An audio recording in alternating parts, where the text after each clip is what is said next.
This album is groundbreaking in part because Buddy Holly wrote his own songs. It was rare back in 1957 to write your own songs. Buddy Holly and the Crickets also went into the studio and tinkered around until they got the sound they wanted, and that was unique. He was the first rock singer to double-track his voice and guitar. On this album he features the band singing background vocals. Holly looked like the kid next door instead of a rock and roll star, and provided inspiration and motivation to many up-and-coming bands, and to many young people in the 50s, like the Beatles, Rolling Stones, and the Hollies. Also, the Don McLean song, American Pie, has kept the legacy of Buddy Holly at the forefront with the line, "The Day the Music Died." Released in 1973, Dark Side of the Moon is a concept album that portrays the human condition from birth to death. More polished and radio-friendly than most of their earlier work, it's one of the most consequential albums of all time, and one of the most popular. In America, it spent almost 1,000 weeks on the Billboard 200 albums chart. It's not their first album, it wasn't even their most commercially successful one, but I think it's Kraftwerk's most important album. While their precursors Autobahn and Radioactivity were a bit more experimental, this here is a round, fully electronic listening experience, influenced by classical music. Catchy repeated melodic themes, and vocoded vocals make for a hypnotic, in a good sense, experience. The title track is, similarly to Autobahn, made to let you feel like you're on a train ride. From station to station, back to Dusseldorf City, meet Iggy Pop and David Bowie, who both lived in Berlin at that time and were good friends of the band, but besides these two, the record has had a tremendous influence in the following decade's music. Without it there would be no electronic music as we know today, from synth pop to house and techno. Fun fact, this is one of only 2 albums by non-English speaking artists in Rolling Stone's 500 Greatest Albums of All Time, the other being Buena Vista Social Club. Like what you see? Follow us for more. In researching what I was going to write here, I've discovered several things. First, that this album is almost totally Brian Wilson, from conception to execution, with Tony Asher collaborating on the writing. That the idea for it stemmed from Wilson's introduction to and use of LSD, and that it is most certainly his response to the Beatles, both Revolver and Rubber Soul, depending on the source. I've learned that although at the time of its release it wasn't commercially successful, it has become the most acclaimed album of all time by critics and journalists, and is number 2 on the Rolling Stone 500 Greatest Albums of All Time. Paul McCartney, Eric Clapton, Elton John, and Bob Dylan have all gone on record calling it a major influence, and one of the best albums of all time. George Martin has said that Sgt. Pepper's Lonely Hearts Club Band would never have existed without Pet Sounds.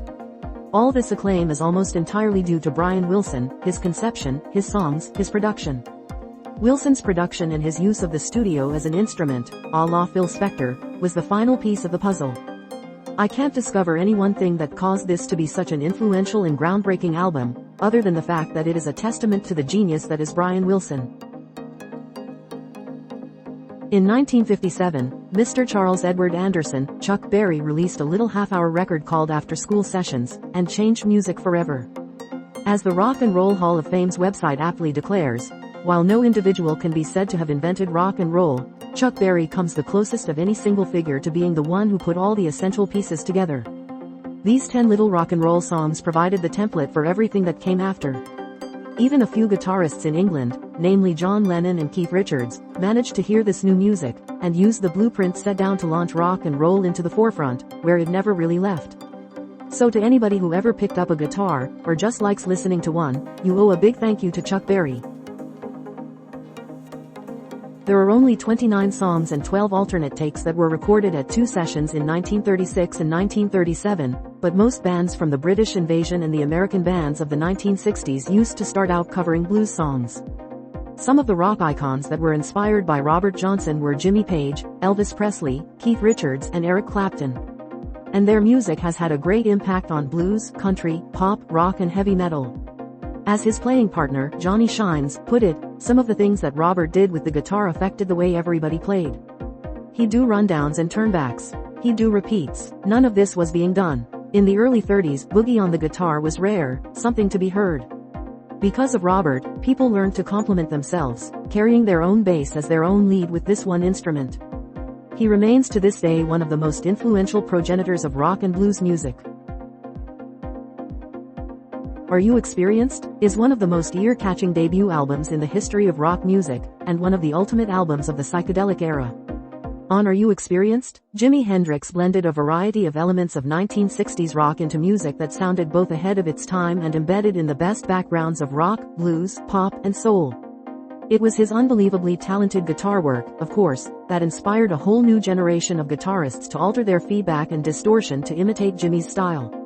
Most of the album's tracks are amongst Jimi Hendrix's very best. It may be debated that he would continue to develop at a fast pace throughout the rest of his short career, but Jimi would never exceed Are You Experienced? In terms of consistent excellence. Tommy may not have been the first, but it was without a doubt the most influential rock opera. To this day, it is still gaining the Who fans, while its rock opera precursors are slowly gathering dust in collectors' forgotten basements. At a time when most of the Who's contemporaries were still riding the psychedelic wave and adding one more distorted jangly riff and one more tambourine to their songs, they delivered one of the most sober and purest albums of the time. Arguably, Pete Townshend got too caught up in his own brilliance to really get the story across, but while it may take a few listens to understand just what he is on about, there's a lot more to it than you might think. Townshend himself described it as a metaphorical story of different states of consciousness. And it is precisely this story which makes Tommy so groundbreaking, an entire album used as a storytelling device. Narrating a young man's journey filled with spiritual, moral, and fantastical elements had never before garnered such a vast amount of attention, or even meant this much to a band. And even if you want to argue that the Pretty Things and Small Faces were a couple of months faster, they themselves only rode on the coattails of the Who's mini-opera, A Quick One, While He's Away. Released by RCA Victor, the album Elvis Presley popped on the scene in 1956. At that time it was called Rockabilly. Elvis had been around on Sun Records, but RCA really promoted him when they took over his contract, and when the Elvis Presley album was released people really sat up and took notice. I think that, more than the album, it was Elvis himself who was the groundbreaking factor. I remember that, along with his voice and the songs, we liked to watch his wild gyrations, which were considered obscene at the time. It isn't any big deal now, but it sure was back then. Everything about the album and the artist was different than anything done before. Although there were others who recorded in the style called rockabilly, this album was groundbreaking because of the artist. Released in the summer of 1966, with a disturbing art cover by Klaus Voormann, Revolver showed the rising of a new style.